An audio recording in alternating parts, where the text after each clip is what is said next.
بسم الله الرحمن الرحيم. تبارك الذي جعل في السماء بروجا وجعل فيها سراجا وقمرا منيرا وهو الذي جعل الليل والنهار خلفة لمن أراد أن يذكر أو أراد شكورا. അസ്സലാമു അലൈക്കും വറഹ്മത്തുള്ളാഹി വബറകാതുഹു. ഖുർആൻ പദം 1219 ദിവസത്തിലേക്ക് എല്ലാവരെയും ഹാർദമായി സ്വാഗതം ചെയ്യുന്നു. പരിശുദ്ധ ഖുർആനിലെ 25-ാമത്തെ അധ്യായമായ സൂറത്തുൽ ഫുർഖാനിലെ 61-62 ആയത്തുകളാണ് ഇന്ന് പഠന വിധേയമാക്കുന്നത്. ക്ലാസ് ആരംഭിക്കുന്നതിനായി ആദരണീയനായ ഡോക്ടർ എ.ഐ. വിലായത്തുള്ള സാഹിബിനെ ക്ഷണിക്കുന്നു. അസ്സലാമു അലൈക്കും വറഹ്മത്തുള്ളാഹി വബറകാതുഹു. أعوذ بالله من الشيطان الرجيم. بسم الله الرحمن الرحيم. تبارك الذي جعل في السماء بروجا وجعل فيها سراجا وقمرا منيرا وهو الذي جعل الليل والنهار خلفة لمن أراد أن يذكر أو أراد شكورا. صدق الله العلي العظيم. സൂറത്തുൽ ഫുർഖാനിലെ 61-62 ആയത്തുകളാണ് ഞാൻ നിങ്ങളെ കേൾപ്പിച്ചിട്ടുള്ളത്. ഈ സൂറത്തിലാകെ 77 ആയത്തുകളാണുള്ളത്. മക്കയില് ഏകദേശം മധ്യഘട്ടത്തിലാണ് ഈ സൂറത്ത് അവതരിച്ചത് എന്നത് നമ്മൾ നേരത്തെ മനസ്സിലാക്കിയിട്ടുണ്ടായി. ഇതിലെ തുടക്കം മുതൽ ഇന്ന് നമ്മൾ വായിച്ചു വെച്ചിരിക്കുന്ന ഈ 62-ാമത്തെ ആയത്ത് വരെ മക്കയിലെ സത്യനിഷേധികളെ നബി സല്ലല്ലാഹു അലൈഹി വസല്ലമയുടെ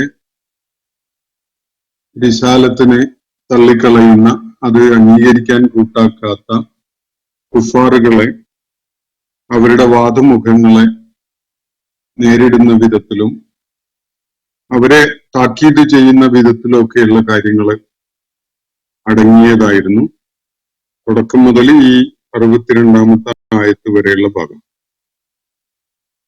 നാളെ മുതൽ നമ്മൾ പഠന വിധേയമാക്കാനിരിക്കുന്ന ഈ സൂറത്തിന്റെ ബാക്കി ഭാഗം 63 മുതൽ 77 വരെയുള്ള ഭാഗം അല്പം വ്യത്യസ്തതയുള്ള ഒരു വിഷയമാണ്. അള്ളാഹുവിന്റെ ഏറ്റവും ഉത്കൃഷ്ടരായ ദാസന്മാരെ അവരുടെ പ്രത്യക്ഷത്തിലും അവരുടെ ധന്യമായും ഒക്കെ കാണാൻ സാധിക്കുന്ന അവരുടെ പ്രത്യേകതകളും ഗുണഗണങ്ങളും ചൂണ്ടിക്കാണിക്കുകയാണ് ഈ അവസാന ഭാഗത്തില് എന്നത് ആ ആയത്തുകൾ പഠന വിധേയമാക്കുമ്പോൾ നമുക്ക് കാണാൻ കഴിയും. പലപ്പോഴും ഈ അവസാന ഭാഗം 63 മുതൽ 77 വരെയുള്ള ആയത്തുകൾ ആ നിലക്ക് സത്യവിശ്വാസികളുടെ സ്വഭാവ രൂപീകരണ വിഷയങ്ങളുമൊക്കെയായി ബന്ധപ്പെട്ടുകൊണ്ട് ശ്രദ്ധയോടുകൂടി പഠന വിധേയമാക്കാറുള്ള ആയത്തുകളാണ്. ഇന്ന് നമ്മൾ വായിച്ചു വെച്ചിരിക്കുന്ന ആയത്തുകളിൽ തൊട്ടു മുമ്പ് നമ്മൾ കാണുകയുണ്ടായ പ്രാപഞ്ചിക പ്രതിഭാസങ്ങളുമായി ബന്ധപ്പെട്ടുകൊണ്ടുള്ള വിവരണത്തിന്റെ തുടർച്ചയായിട്ട് ചില കാര്യങ്ങൾ അല്ലാഹു ചൂണ്ടിക്കാണിക്കുന്നത് കാണാൻ സാധിക്കും. ആകാശങ്ങളെയും ഭൂമിയെയും അവയ്ക്കിടയിലുള്ളതിനെയും 6 ഘട്ടങ്ങളിലായിട്ട് സൃഷ്ടിച്ചിരിക്കുന്നത് അവനാണ്. തുടർന്ന് അവന്റെ സമ്പൂർണമായ നിയന്ത്രണത്തിൽ പ്രപഞ്ചത്തിലെ സകല സംഗതികളെയും അവൻ കൊണ്ടുവന്നു, അല്ലെങ്കിൽ അവൻ സിംഹാസനത്തിൽ ഉപവിഷ്ടനാവുകയുണ്ടായി എന്ന് വിവരിക്കപ്പെട്ട് നമ്മൾ കാണുകയുണ്ടായി. കാരുണ്യവാനായ പ്രപഞ്ചനാഥൻ അവനെ അറിവുള്ളവരോട് ചോദിച്ച് മനസ്സിലാക്കുക എന്നുകൂടി അവിടെ പറയപ്പെട്ടത് നമ്മൾ കണ്ടു. അതിനെ തുടർന്ന് കാരുണ്യവാനായ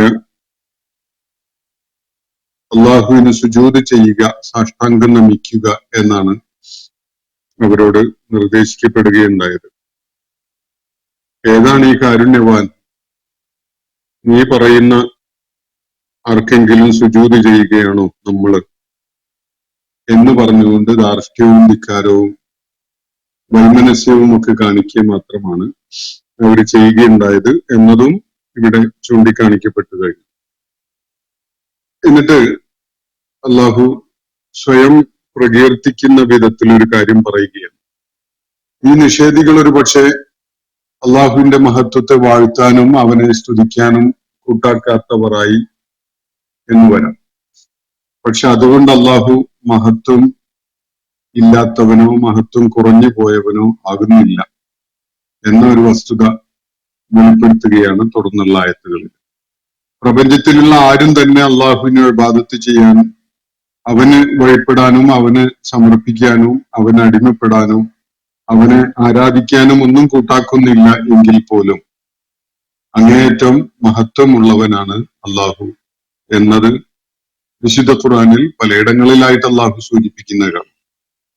ഇവിടെ അള്ളാഹു പറയുന്നത് നോക്കുക. തബാറക്കല്ലദീ ജഅല ഫിസ്സമാഇ ബുറൂജ, ആകാശത്തില് നക്ഷത്രമണ്ഡലങ്ങളെ സ്ഥാപിച്ചിരിക്കുന്നവൻ അനുഗ്രഹപൂരിതനായിരിക്കുന്നു എന്നാണ് അള്ളാഹുവോട് പറയുന്നത്. ബുറൂജ് എന്നതാണ് ഇവിടെ ഉപയോഗിക്കപ്പെട്ടിരിക്കുന്ന പദം. ബുർജ് എന്നതിന്റെ ബഹുവചനാണ് ബുറൂജ്. വലിയ ഉയർച്ചയിൽ തലപൊക്കി നിൽക്കുന്ന കെട്ടിടത്തിനാണ് ഗോപുരം എന്നൊക്കെ മലയാളത്തിൽ പറയാറുള്ള പോലെ വളരെ ഉയരമുള്ള വലിയ കെട്ടിടത്തിനാണ് ബുർജ് എന്ന അറബി ഭാഷയിൽ പറയുക. ബുർജ് ഖലീഫ എല്ലാവർക്കും പരിചയമുള്ളതായിരിക്കും. UAE ഉള്ള ഒരു വിസ്മയകരമായ കെട്ടിടമാണ്. വളരെ വലിയ വലിപ്പമുള്ള അമ്പരചുംബി എന്നൊക്കെ പറയാവുന്ന വിധത്തിൽ ഉള്ള ലോകാത്ഭുതങ്ങളിൽ ഒന്നായിട്ടൊക്കെ പരിഗണിക്കപ്പെടുന്ന വിധത്തിലുള്ള ഏറ്റവും ഉയരം കൂടിയ കെട്ടിടങ്ങൾ. അതിനേക്കാൾ ഉയരമുള്ള കെട്ടിടം നിർമ്മിക്കപ്പെട്ടു അല്ലെങ്കിൽ നിർമ്മിക്കപ്പെടാൻ പോകുന്നു എന്നൊക്കെ വാർത്തകളിൽ കാണാൻ പറ്റിയിട്ടുണ്ട്. എന്തായാലും ബുർജ് എന്ന് പറഞ്ഞാൽ അങ്ങനെ വലിയ നിർമ്മിതിക്കാണ് അറബി ഭാഷയിൽ ഉപയോഗിക്കാറുള്ളത്.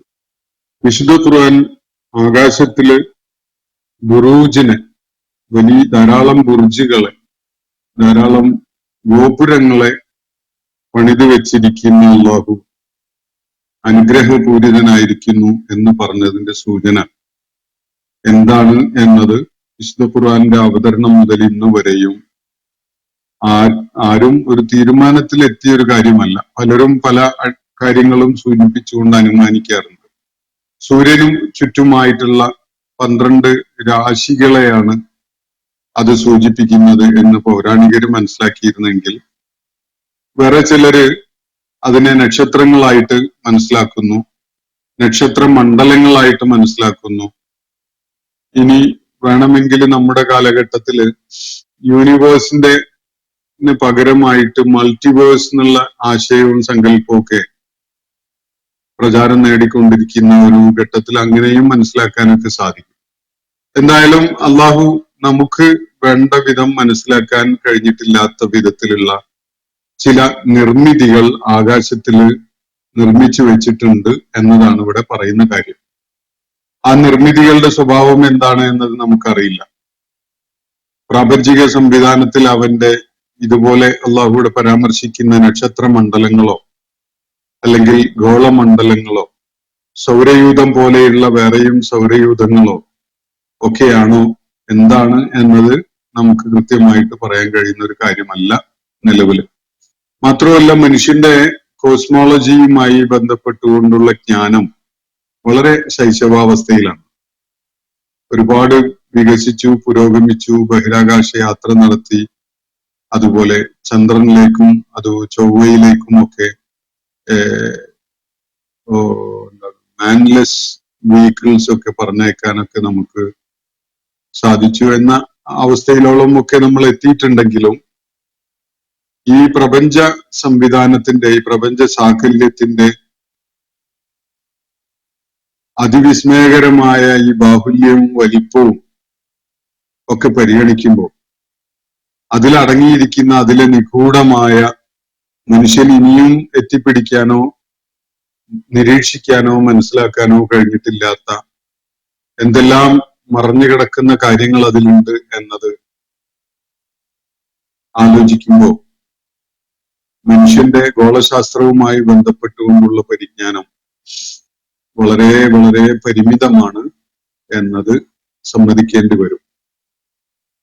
രണ്ട് കാര്യങ്ങളില് മനുഷ്യന്റെ അന്വേഷണവും പഠനവും ഒക്കെ വളരെ ശൈശവാവസ്ഥയിൽ തന്നെയാണുള്ളത്. ഒന്ന് മനുഷ്യ മനസ്സാണ്. മനുഷ്യ മനസ്സിന്റെ സങ്കീർണതകള് പഠന വിധേയമാക്കുന്ന, അത് സൈക്കോളജിയിലായാലും സൈക്യാട്രിയിലായാലും ന്യൂറോളജിയിലായാലും ഈ മേഖലയിലൊക്കെ തന്നെ അവിടുത്തെ വലിയ വിദഗ്ധര് പോലും മനുഷ്യ മനസ്സിന്റെ വളരെ നമുക്ക് നിർവചിക്കാൻ കഴിയാത്ത വിധത്തിലുള്ള ചില സ്വഭാവപരമായ പ്രത്യേകതകൾ കാണുമ്പോൾ പകച്ചു പോവുകയും നിസ്സഹായരാവുകയും ചെയ്യുന്ന കാഴ്ചയാണ് പലപ്പോഴും കാണാൻ കഴിഞ്ഞിട്ടുള്ളത്. മനഃശാസ്ത്രത്തിന് തന്നെ ഒരു ശാസ്ത്രം എന്നുള്ള നിലയ്ക്ക് 1-2 നൂറ്റാണ്ടുകളുടെ പ്രായമേ ആയിട്ടുള്ളൂ എന്നതാണ് വസ്തുത. വളരെ പരിമിതമായിട്ട് മാത്രമാണ് മനുഷ്യ മനസ്സിന്റെ വിവിധ അവസ്ഥകളെ കുറിച്ചുള്ള പഠനങ്ങൾ എന്തെങ്കിലും സഹായകമായ രീതിയിൽ. ഇനി അതുമായി ബന്ധപ്പെട്ടുകൊണ്ടുള്ള ചികിത്സാ മേഖലയും വളരെ സങ്കീർണമാണ്. മനുഷ്യനെ തളർത്തിയിടുന്ന അലോപ്പതി മരുന്നുകൾക്കപ്പുറത്തേക്ക് മനുഷ്യ മനസ്സിന് ശരിയായ വിധത്തിൽ ഫലപ്രാപ്തിയുള്ള രോഗമുക്തി നൽകുന്ന ചികിത്സക്ക് ഇപ്പോഴും ആധുനിക ലോകം അതിനു വേണ്ടിയുള്ള അന്വേഷണവും തേട്ടവും ഒക്കെ വളരെ കൂടുതലായി നടത്തുന്നത് കാണാൻ സാധിക്കും.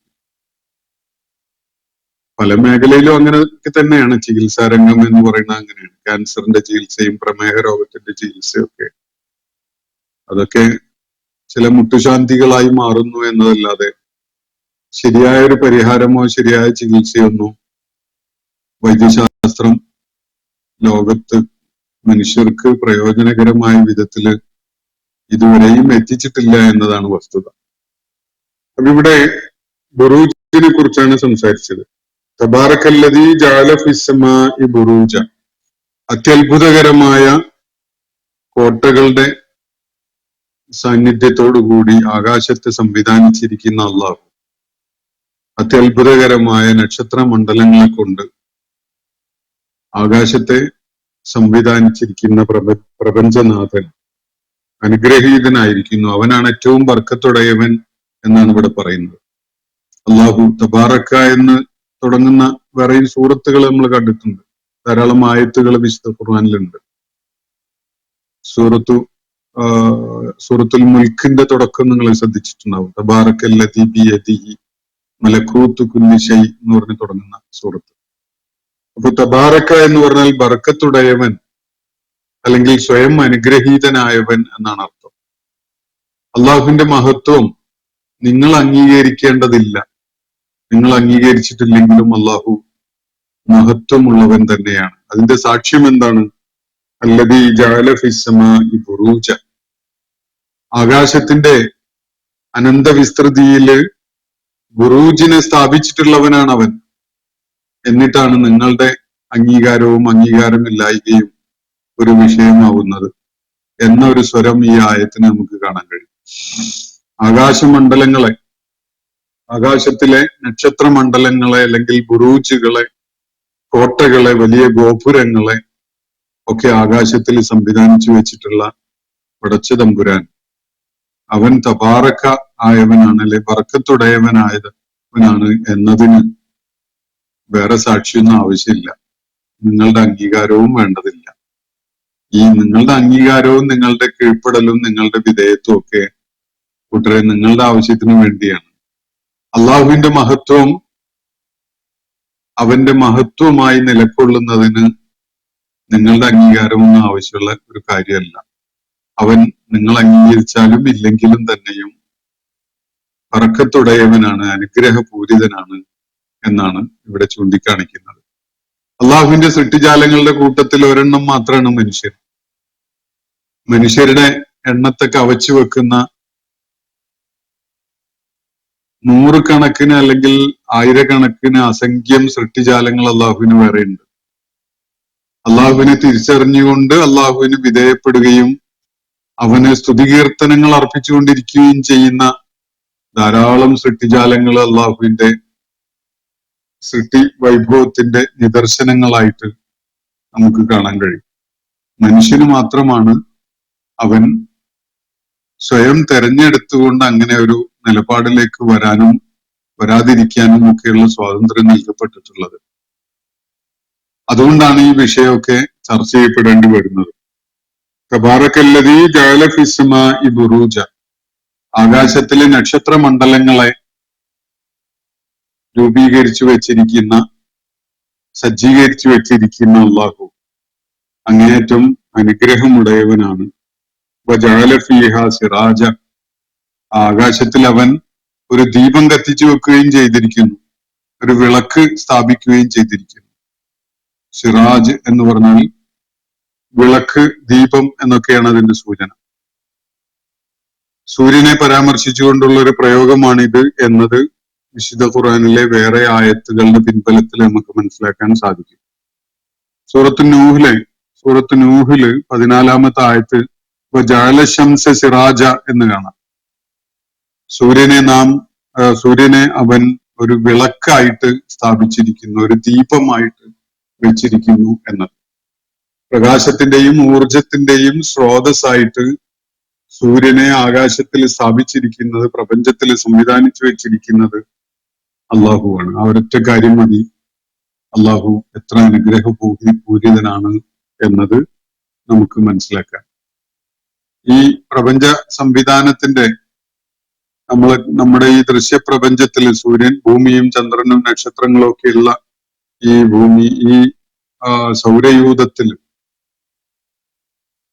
അതിന്റെ ഊർജ സ്രോതസ്സായിട്ട് നിലകൊള്ളുന്നത് സൂര്യനാണ്. നമ്മൾ എന്തൊക്കെ ഊർജ സ്രോതസ്സുകളായിട്ട്, ഇന്ധനങ്ങളായിട്ട് പലതും പ്രയോജനപ്പെടുത്തുന്നുണ്ടെങ്കിലും അതൊക്കെ ആത്യന്തികമായിട്ട് കടപ്പെട്ടിരിക്കുന്നത് സൂര്യൻ പ്രസരിപ്പിക്കുന്ന ഊർജത്തിനോടാണ് അത് കടപ്പെട്ടിരിക്കുന്നത്. അത് നമ്മളെ കൽക്കരി ആയാലും മണ്ണിൽ നിന്ന് കൊഴിച്ചെടുക്കുന്ന വിവിധ തരം ഇന്ധനങ്ങളായാലും, പെട്രോൾ ഉൾപ്പെടെയുള്ള ഇന്ധനമായാലും, വിറകായാലും, ഇന്ന് നമ്മൾ ഏറ്റവും ഏറെ ഉപയോഗപ്പെടുത്തുന്ന സോളാർ എനർജി ആയാലും, ഇതൊക്കെ അതുപോലെ തന്നെ ജീവജാലങ്ങളുടെ മാംസം, പിന്നെ അതൊക്കെ നമ്മളുടെ ഊർജ സ്രോതസ്സാണല്ലോ. സസ്യങ്ങൾ, ചെടികൾ, മരങ്ങൾ, വൃക്ഷങ്ങളൊക്കെ അതിന്റെ കായ്കനികള്, ഇതിന്റെയൊക്കെയും ഊർജ സ്രോതസ് സൂര്യനാണ് എന്നത് വളരെ വിസ്മയകരമായ വിധത്തിൽ നമുക്ക് തിരിച്ചറിയാൻ സാധിക്കും. അപ്പോ ആകാശത്തില് ഒരു ദീപം അല്ലെങ്കിൽ ഒരു ഊർജ സ്രോതസ്, ഒരു വിളക്ക് സംവിധാനിച്ചു വെച്ചിരിക്കുന്ന അല്ലാഹു അനുഗ്രഹപൂരിതനാണ് എന്നുകൂടിയാണ് ഇവിടെ ചൂണ്ടിക്കാണിക്കപ്പെടുന്നത്. ജഅല ഫീഹാ സിറാജ, അതുപോലെ ഖമറൻ മുനീറ, ശോഭയുള്ള ഒരു ചന്ദ്രനെയും അവൻ സ്ഥാപിച്ചിട്ടുണ്ട് അവിടെ. ശോഭയുള്ള ചന്ദ്രൻ, പ്രയോഗം വളരെ വ്യത്യസ്തമാണ്. സൂര്യനെ പരാമർശിച്ചുകൊണ്ട് സിറാജ് എന്ന വാക്കാണ് ഉപയോഗിച്ചത്. അത് പ്രകാശത്തിന്റെയും ഊർജത്തിന്റെയും സ്രോതസ്സായ, മനുഷ്യന് ഭാവനയിൽ പോലും സങ്കല്പിക്കാൻ കഴിയാത്ത വിധത്തിലുള്ള ഒരു ദീപമാണ്. അത് വേറെ ഏതെങ്കിലും സോഴ്സിൽ നിന്ന് ഊർജം സ്വീകരിച്ചുകൊണ്ടല്ല, സ്വയം അവിടെ ഊർജം ഉൽപ്പാദിപ്പിക്കപ്പെടുകയാണ് സൂര്യനിൽ. എന്നാൽ ചന്ദ്രന്റെ കാര്യം അങ്ങനെയല്ല, അതൊരു ഖമറും മുനീറാണ്. ചന്ദ്രനെ കുറിച്ച് ഇവിടെ പരാമർശിക്കുന്ന ശോഭയുള്ള ചന്ദ്രൻ എന്നാണ്. ശോഭ സൂര്യനിൽ നിന്ന് ലഭിക്കുന്നതാണ് ചന്ദ്രനെ സംബന്ധിച്ചിടത്തോളം. ഇക്കാര്യങ്ങളൊക്കെ പിൽക്കാലത്ത് ശാസ്ത്രീയ പഠനങ്ങൾ നമുക്ക് വെളിപ്പെടുത്തി തന്നിട്ടുണ്ട്. വിശുദ്ധ ഖുർആൻ ഇത് വളരെ മുമ്പ് തന്നെ പറഞ്ഞു വെച്ചിട്ടുള്ള കാര്യമാണ്. ഖമറൻ മുനീറ, ശോഭയുള്ള ചന്ദ്രൻ. ആകാശത്തില് ദീപമായിട്ട് സൂര്യനെയും ശോഭയുള്ള ചന്ദ്രനെയും സംവിധാനിച്ചു വെച്ചിരിക്കുന്ന അള്ളാഹു ഏറ്റവും ഏറെ അനുഗ്രഹമുടയവനാണ് എന്ന കാര്യമാണ് ഇവിടെ ചൂണ്ടിക്കാണിക്കപ്പെടുന്നത്. അള്ളാഹുവിന്റെ മഹത്വത്തെ, അള്ളാഹുവിന്റെ ഔന്നത്യത്തെ തസ്ബീഹ് ചെയ്തുകൊണ്ട്, തഹ്മീദ് ചെയ്തുകൊണ്ട് അവനെ വാഴ്ത്താൻ നിങ്ങൾക്ക് വൈമനസ്യമുണ്ടെങ്കിൽ മനസ്സിലാക്കിക്കോളൂ, നിങ്ങളുടെ വൈമനസ്യം ഒന്നും അള്ളാഹുവിനെ ബാധിക്കാൻ പോകുന്നില്ല. ആകാശങ്ങളിൽ ബുറൂജിനെ സ്ഥാപിച്ചവനാണ് അവൻ. വലിയ ദീപം വെച്ചുകൊണ്ട് പ്രപഞ്ചത്തെ ആകെ ഊർജവും വെളിച്ചവും നൽകി അനുഗ്രഹിച്ചവനാണ് അവൻ. ശോഭയുള്ള ചന്ദ്രനെയും അവൻ സംവിധാനിച്ചു വെച്ചിട്ടുണ്ട്. ഇങ്ങനെ ചെയ്ത പ്രപഞ്ചനാഥന് അവന്റെ മഹത്വത്തെ വാഴ്ത്തപ്പെട്ടാലും ഇല്ലെങ്കിലും വളരെയേറെ മഹത്വമുള്ളവനാണ് എന്ന കാര്യത്തിൽ യാതൊരു സംശയവുമില്ല. വഹുവല്ലദീ ജഅലൽ ലൈല വന്നഹാറ ഖിൽഫതൻ. തുടർന്ന് അല്ലാഹു പറയുന്നത്, അവനാണ് രാവിലെയും പകലിനെയും ഒന്നിനെ തുടർന്ന് ഒന്ന് വരുന്ന വിധത്തിൽ സംവിധാനിച്ചിട്ടുള്ളത്. രാവും പകലും ഒരു ചാക്രികതയിൽ ബന്ധിതരാണ്. നിരന്തരം പകലോ നിരന്തരം രാവോ അല്ല. രാവ് കഴിഞ്ഞ് വീണ്ടും ഒരു രാവല്ല വരുന്നത്, പകലാണ്. ഈ വിധത്തിൽ രാവിനെയും പകലിനെയും സംവിധാനിച്ചു വെച്ചിരിക്കുന്നവൻ അവനാണ് എന്നാണ് ഇവിടെ പറയുന്നത്. ഇതും നമ്മൾ അവൻ അനുഗ്രഹപൂരിതനാണ് എന്നതിലേക്ക് ചേർത്ത് വായിക്കാനുള്ളതാണ്. വഹുവല്ലദീ ജഅലൽ ലൈല വന്നഹാറ ഖിൽഫതൻ. ഖിൽഫത്ത് എന്ന് പറഞ്ഞ പിന്തുടർച്ചയായി വരുന്ന എന്നാണ് അർത്ഥം. പിൻഗാമിയായി വരുന്നത്, തുടർച്ചയായി വരുന്നത്. രാവിനെ തുടർന്ന് പകലും പകലിനെ തുടർന്ന് രാവ്, അങ്ങനെ ഒരു ചാക്രികതയിലാണ് ഈ രണ്ട് പ്രതിഭാസങ്ങളും ക്രമീകരിക്കപ്പെട്ടിരിക്കുന്നത്. അത് ചെയ്തിരിക്കുന്നത് അനുഗ്രഹപൂരിതനായ പ്രപഞ്ച സൃഷ്ടാവായ അല്ലാഹുവാണ്. എന്തിനു വേണ്ടിയാണ് അങ്ങനെ ചെയ്തിരിക്കുന്നത്? ലിമൻ അറാദ യദ്ദക്കറ ഔ അറാദ ശുകൂറ. അല്ലാഹു രാവ് പകലുകളെ ഈ വിധത്തില് ഏറ്റവും കംഫർട്ടബിൾ ആയ വിധത്തിൽ സംവിധാനിച്ചു വെച്ചിരിക്കുന്നത് ഓർക്കുവാനും ഉത്ബുദ്ധതയെ ഉൾക്കൊള്ളുവാനും കൃതജ്ഞത കാണിക്കുവാനും സന്നദ്ധതയുള്ളവരെ ലക്ഷ്യം വെച്ചുകൊണ്ടാണ്. അവർക്കായിട്ടുള്ള അള്ളാഹുവിന്റെ അനുഗ്രഹമാണ്. ലിമൻ അറാദ അൻ യദ്ദക്കറ ഔ അറാദ ശുകൂറ. ആർക്കു വേണ്ടിയാണ് ആകാശങ്ങളെ ഈ ബുറൂജുള്ള വിധത്തിലും അതില് സിറാജും ഖമറും മുനീറുമുള്ള വിധത്തിലും സംവിധാനിച്ചിരിക്കുന്നത്? അതുപോലെ രാവിനെയും പകലിനെയും തുടർച്ചയായിട്ട് ഒന്നിനു പുറകെ ഒന്നായി വരുന്ന വിധത്തിൽ ക്രമീകരിച്ചു വെച്ചിരിക്കുന്നത്? അതിന്റെ ലക്ഷ്യം, അങ്ങനെ സംവിധാനിച്ചു വെച്ചിരിക്കുന്നതിന്റെ താല്പര്യം, അത് ലിമൻ അറാദ അൻ യദ്ദക്കറ, ഉത്ബുദ്ധനാവാൻ ഉദ്ദേശിക്കുന്ന ഒരുവനെ ലക്ഷ്യം വെച്ചുകൊണ്ടാണ്. എന്ന് പറഞ്ഞാൽ ദൈവിക പ്രതിഭാസങ്ങളെ, പ്രാപഞ്ചിക പ്രതിഭാസങ്ങളെ നോക്കിയും കണ്ടും മനസ്സിലാക്കിയും അള്ളാഹുവിന് ദിക്ർ ചെയ്യാൻ, അള്ളാഹുവിനെ സ്മരിക്കാൻ, അള്ളാഹുവിന്റെ അസ്തിത്വത്തെ ഉൾക്കൊള്ളാൻ, അവനെ പ്രകീർത്തിക്കാനൊക്കെ സന്നദ്ധതയുള്ള അവന്റെ സൃഷ്ടിജാലങ്ങളിലെ ചിലരുണ്ട്.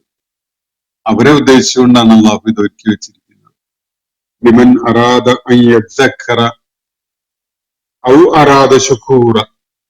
അതല്ലെങ്കിൽ കൃതജ്ഞത കാണിക്കാൻ ഉദ്ദേശിക്കുന്ന, നന്ദി കാണിക്കാൻ ഉദ്ദേശിക്കുന്ന ആളുകളെ ലക്ഷ്യം വെച്ചുകൊണ്ടാണ് അത് ഉണ്ടാക്കി വെച്ചിട്ടുള്ളത്. അപ്പൊ നന്ദി കാണിക്കാത്ത, അള്ളാഹുവിനെ സ്മരിക്കാത്ത, അള്ളാഹുവിന്റെ കാര്യത്തിലുള്ള ഒരു ഓർമ്മയും ഇല്ലാത്ത, ഒരു ഉത്ബുദ്ധതയും കാണിക്കാത്ത ആളുകൾക്കൊന്നും ഈ രാവു പകലുകൾ മാറി വരുന്നതിന്റെ പ്രയോജനം ഉണ്ടാവുന്നില്ലേ എന്നൊരു ചോദ്യം ചിലരുടെയൊക്കെ മനസ്സിൽ വന്നിട്ടുണ്ടാകും. എന്താണ് അതിനുള്ള ഉത്തരം? ഒരു കവി എഴുതിയ ഒരു കവിത, എന്താണ് കവി അതിനെക്കുറിച്ച് മനസ്സിലാക്കുക അല്ലെങ്കിൽ അതിനെക്കുറിച്ച് പറയാം?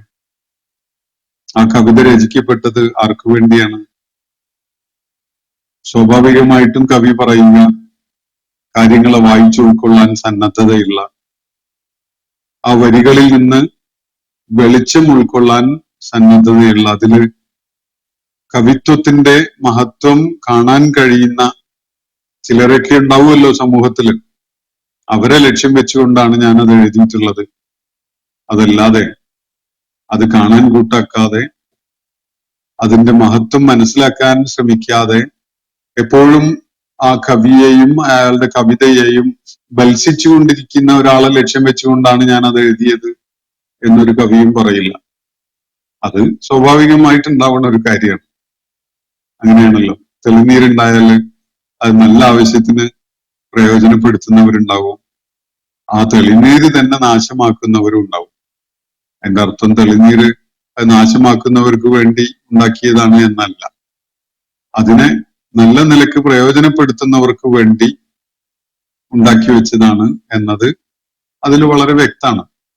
അപ്പൊ അള്ളാഹു ഇവിടെ പറയുന്ന കാര്യം, ദിക്റ് ചെയ്യാൻ ഈ പ്രപഞ്ചത്തിലെ അതിഗംഭീരമായ സംവിധാനങ്ങൾ ഉൾക്കൊണ്ടുകൊണ്ട് അത് സംവിധാനിച്ചു വെച്ചിരിക്കുന്ന മഹത്വമുടയവനായ പ്രപഞ്ചനാഥനെ തിരിച്ചറിഞ്ഞ് അവനെ പ്രകീർത്തിക്കുകയും അവന് സാഷ്ടാംഗം ചെയ്യുകയും അവന് കീഴ്പ്പെടുകയും അവന് അടിമപ്പെടുകയും ഒക്കെ ചെയ്യാൻ കൃതജ്ഞതയോടുകൂടി അവന് വിധേയപ്പെടുവാൻ ഉദ്ദേശിക്കുന്ന ആളുകളെ ലക്ഷ്യം വെച്ചുകൊണ്ടാണ് അള്ളാഹു ഇങ്ങനെ സംവിധാനിച്ചു വെച്ചിരിക്കുന്നത് എന്നാണ് ഇവിടെ പറയുന്നത്. ലിമൻ അറാദ അയ്യദ്ദക്കറ, ഓർക്കാൻ, അള്ളാഹുവിനെ സ്മരിക്കാൻ, ഉത്ബുദ്ധത നേടാൻ, അള്ളാഹുവിനെ കുറിച്ചുള്ള ഓർമ്മപ്പെടുത്തൽ പ്രയോജനപ്പെടുത്താൻ ഉദ്ദേശിക്കുന്നവർക്ക്, ഔ അറാദ ശുക്കൂറ, അതല്ലെങ്കിൽ അവനോട് കൃതജ്ഞത കാണിക്കാൻ ഉദ്ദേശിക്കുന്നവർക്ക്, അവരെ ലക്ഷ്യം വെച്ചുകൊണ്ടാണ് രാവു പകലുകളുടെ ഈ ക്രമീകരണം അള്ളാഹു ചെയ്തിരിക്കുന്നത് എന്നാണ് ഇവിടെ സൂചിപ്പിക്കുന്നത്. രണ്ടു കൂട്ടരെയാണ് ഇവിടെ പരാമർശിക്കപ്പെടുന്നത്. ഒന്ന്, കാര്യങ്ങളെ ഉത്ബുദ്ധതയോടുകൂടി ഉൾക്കൊള്ളുന്ന ലിമൻ അറാദ അയ്യദ്ദക്കറ, അത് ബുദ്ധിപരമായ ഒരു കാര്യമാണ്, ദൈക്ഷണികമായ ഒരു കാര്യമാണ് ഇവിടെ പറയുന്നത്. ബുദ്ധി കൊണ്ട് കാര്യങ്ങളെ വളരെ സൂക്ഷ്മമായിട്ട് ഉൾക്കൊണ്ട് അള്ളാഹുവിനെ തിരിച്ചറിയുന്ന, അവന്റെ ദൃഷ്ടാന്തങ്ങളെ വായിച്ചെടുത്തുകൊണ്ട് അവന്റെ ആയാത്തുകളെ മനനം ചെയ്തുകൊണ്ട് ബുദ്ധിപരമായി ദൈക്ഷണികമായി സെരിബ്രലായിട്ട് അള്ളാഹുവിന് കീഴ്പ്പെടുന്ന ഒരു നിലപാടിനെയാണ് ഇവിടെ സൂചിപ്പിക്കപ്പെടുന്ന ഒന്നാമത്തെ ലിമൻ അറാദ യദ്ദക്കറ എന്ന് പറഞ്ഞതിന്റെ സൂചന അതാണ്. ഔ അറാദ ശുക്കൂറ എന്ന് പറഞ്ഞത് കൃതജ്ഞത കാണിക്കുക എന്നത് അതൊരു വൈകാരികതയുടെ തലമാണ്. ബുദ്ധി കൊണ്ട് ഉൾക്കൊണ്ടൊരു കാര്യം ചിലര് പ്രത്യക്ഷത്തിൽ തന്നെ വൈകാരികമായിട്ട് അംഗീകരിച്ച് ഉൾക്കൊണ്ടുകൊണ്ട് ആ വികാര പ്രകടനം കാണിക്കും. അതാണ് കൃതജ്ഞത എന്ന് പറയുന്നത്. വാപ്പയാണ് ഉമ്മയാണ് എന്നൊക്കെ തിരിച്ചറിഞ്ഞ ഒരു കുട്ടി ആ തിരിച്ചറിവ് ഒരു നിലക്കും ജീവിതത്തിൽ പ്രകടിപ്പിക്കാതെ ജീവിക്കുകയാണെങ്കിൽ അയാളെ നമ്മൾ കൃതജ്ഞതയുള്ളവൻ എന്ന് പറയാറില്ല. എന്നാൽ എൻ്റെ വാപ്പയാണ്, എൻ്റെ ഉമ്മയാണ് എന്ന വിധത്തിൽ മനസ്സിലാക്കിയിട്ട് ആ കടപ്പാട് ജീവിതത്തിലെ എല്ലാ കാര്യങ്ങളിലും പ്രകടമാക്കിക്കൊണ്ട് ജീവിക്കുന്ന ഒരാള് അവന് കൃതജ്ഞതയുള്ളവനാണ് എന്നാണ് പറയുന്നത്. അള്ളാഹുമായുള്ള ബന്ധം, അള്ളാഹുവിനോടുള്ള കടപ്പാട്, ഇൻഡെപ്റ്റഡ്നെസ്, അത് മനസ്സിലാക്കുന്ന, ബുദ്ധിപരമായിട്ട് ദൈക്ഷണികമായിട്ട് മനസ്സിലാക്കുന്ന ഒരു തലമുണ്ട്.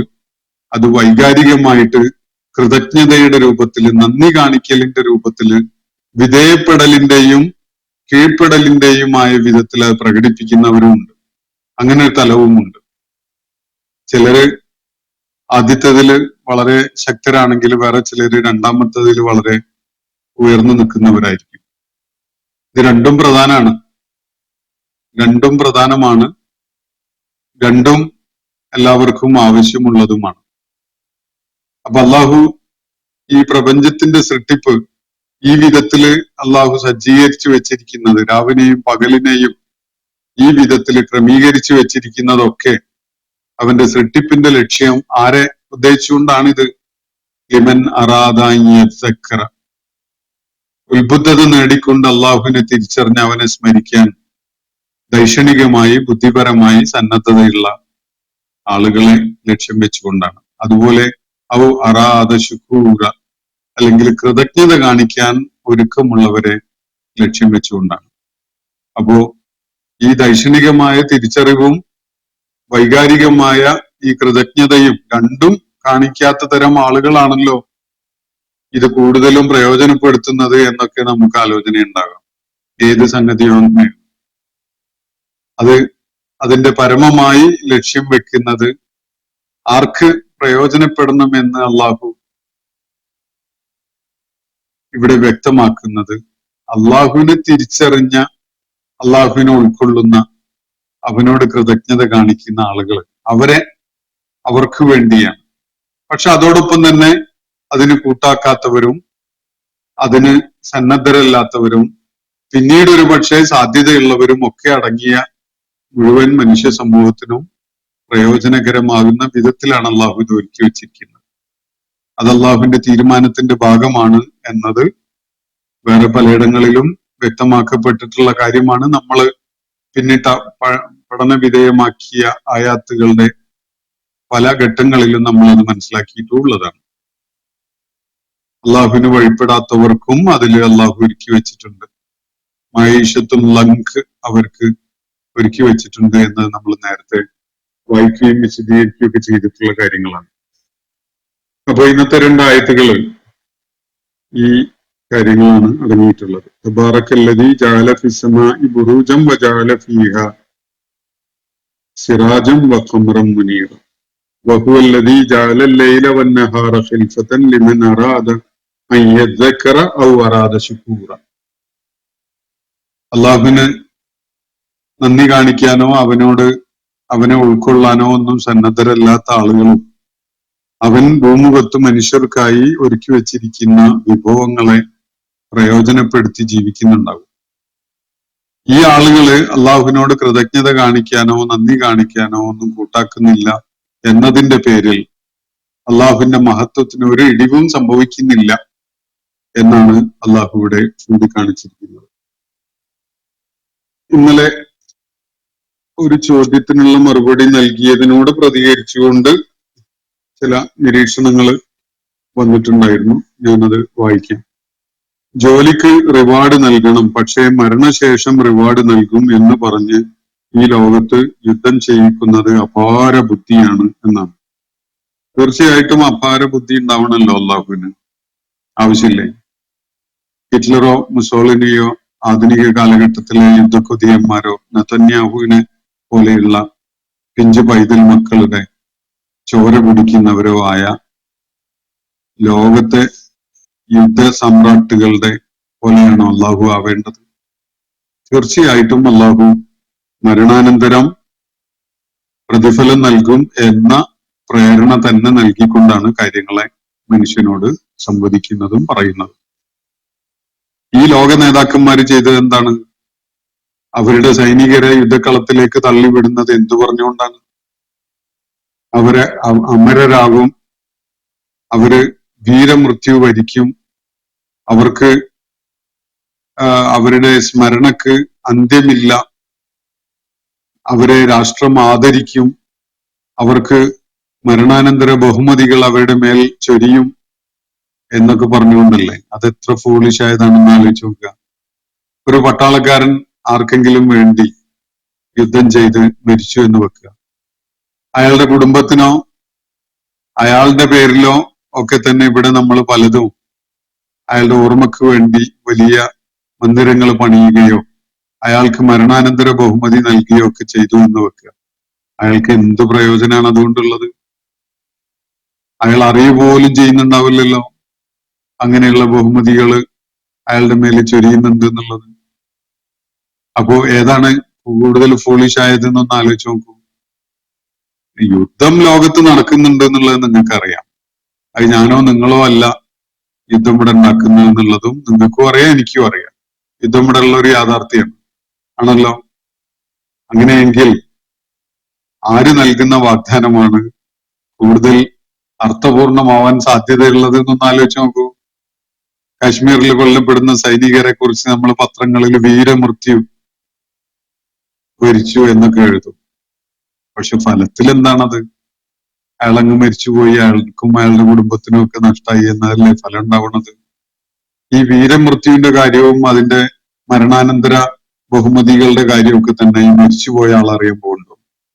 അപ്പോ നമുക്ക് രാജ്യങ്ങൾക്കോ നേതാക്കന്മാർക്കോ സമര സാമ്രാട്ടുകളായ ലോകനായകന്മാർക്കോ ഒന്നും തന്നെ ഈ മരിച്ചു പോകുന്ന സൈനികർക്ക് വേണ്ടി ഒരു വാഗ്ദാനവും നൽകാൻ കഴിയില്ല. അതൊക്കെ വെറും പച്ചക്കള്ളമാണ്. എന്നാൽ അള്ളാഹു നൽകുന്ന വാഗ്ദാനം, അള്ളാഹു യുദ്ധം ചെയ്യാൻ വേണ്ടി മാത്രമല്ല മനുഷ്യനെ സൃഷ്ടിച്ചിട്ടുള്ളത്. അനിവാര്യമായ ഘട്ടങ്ങളിൽ മാത്രം ഇസ്ലാം അനുവദിച്ചിട്ടുള്ള കാര്യമാണ് യുദ്ധം. അത് തിന്മയെ അമർച്ച ചെയ്യാൻ, അക്രമത്തെ അമർച്ച ചെയ്യാൻ പോരാട്ടം വേണ്ടിവരും എന്നുള്ള നിലക്കാണ്. ഇസ്ലാമിന്റെ വിശുദ്ധ ഖുർആന്റെ അവതരണം തുടങ്ങി ഒരു 14 കൊല്ലം വരെ 14-15 വർഷങ്ങൾ പിന്നിട്ടതിന് ശേഷമാണ് ആദ്യമായിട്ട് ഒരു പോരാട്ടത്തിനുള്ള അനുമതി നൽകപ്പെടുന്നതെന്ന് പോലും നമ്മൾ കണ്ടിട്ടുള്ളതാണ്. അത് തന്നെ അനിവാര്യമായ ഘട്ടങ്ങളിൽ അക്രമികളെ അമർച്ച ചെയ്യാനും ആളുകള് മർദ്ദനങ്ങൾക്കും ചൂഷണത്തിനും ഒക്കെ ഇരയായിക്കൊണ്ടിരിക്കുന്ന അവസ്ഥ അവസാനിപ്പിക്കാനൊക്കെ വേണ്ടിയുള്ളതാണ്. അതുപോലെ ആത്മപ്രതിരോധത്തിന് വേണ്ടിയുള്ളതാണ്. അത്തരം ധീരമായ പോരാട്ടം കാഴ്ചവെക്കുന്ന ആളുകൾക്ക് വേറെ എന്താണ് നിങ്ങൾ വാഗ്ദാനം ചെയ്യാൻ? നിങ്ങളൊന്ന് പറ. ലോകത്തിൽ യുദ്ധം നിങ്ങൾ വിചാരിച്ചാലും ഞാൻ വിചാരിച്ചാലും ഇല്ലാണ്ടാവില്ല. മനുഷ്യന്റെ പ്രകൃതത്തിന്റെ ഭാഗമായിട്ട് അത് സംഭവിച്ചുകൊണ്ടിരിക്കും. അത് ലോകത്ത് ആർക്കും അവസാനിപ്പിക്കാനും സാധിച്ചിട്ടില്ല. ഏറ്റവും റിയലിസ്റ്റിക് ആയിട്ടുള്ള ഓഫർ നൽകുന്നത് ആരാണ്? ഇവിടെ നന്മയുണ്ട്, തിന്മയുണ്ട്. ഈ ഭൂമുഖത്തുള്ള ജീവിത കാലഘട്ടത്തിൽ നന്മയ്ക്ക് വേണ്ടി നിലകൊള്ളുകയും തിന്മയ്ക്കെതിരെ നിലകൊള്ളുകയും ആ മാർഗത്തില് ജീവൻ വരെ ത്യജിക്കാൻ സന്നദ്ധരാവുകയും ചെയ്ത ആളുകൾക്ക് മരണശേഷം അത്യുന്നതമായ പ്രതിഫലമുണ്ട് എന്ന് അള്ളാഹു പറയുന്നത് മരണശേഷം ഒരു ജീവിതമുണ്ട് എന്ന കൃത്യമായ ബോധ്യത്തോടു കൂടിയാണ്. ആ ബോധ്യം ഉള്ളവര് മാത്രമേ ആ പ്രതീക്ഷയോടുകൂടി യുദ്ധത്തിന് ഇറങ്ങേണ്ടതുള്ളൂ. ഈ പ്രപഞ്ചത്തിനൊരു നാഥനുണ്ട് എന്ന കാര്യം ഉൾക്കൊള്ളുന്ന ആ നാഥൻ മനുഷ്യന് മാർഗദർശനം നൽകുന്നുണ്ട്. ആ മാർഗദർശന പ്രകാരം മരണശേഷം ഒരു ജീവിതമുണ്ട്. അവിടെ നന്മ ചെയ്തവർക്ക്, സത്യം ഉൾക്കൊണ്ട് നിലക്കൊണ്ടവർക്ക്, അതിനുവേണ്ടി പോരാടി സമ്പത്തും ജീവനും ഒക്കെ അതിനു വേണ്ടി ത്യജിച്ച ആളുകൾക്ക് അത്യുത്തമമായ പ്രതിഫലമുണ്ട് എന്നതാണ് ഖുർആൻ മുന്നോട്ട് വെക്കുന്ന കാര്യം. അത് അള്ളാഹു ഉണ്ട്, പാരത്രിക ജീവിതമുണ്ട്, ഈ പ്രവാചകൻ സത്യമാണ് മുന്നോട്ട് വെക്കുന്നത് എന്നൊക്കെ ഉൾക്കൊള്ളുന്ന ആളുകളെ അതിലേക്ക് തിരിയേണ്ടതുള്ളൂ, അതിലേക്ക് പോവേണ്ടതുള്ളൂ. എവിടെയെങ്കിലും കണ്ടോ നിങ്ങൾ മക്കയിൽ അവതരിച്ച ആയത്ത് സൂറത്തുകളിൽ ഈ കാര്യങ്ങൾ പറയുന്നത്?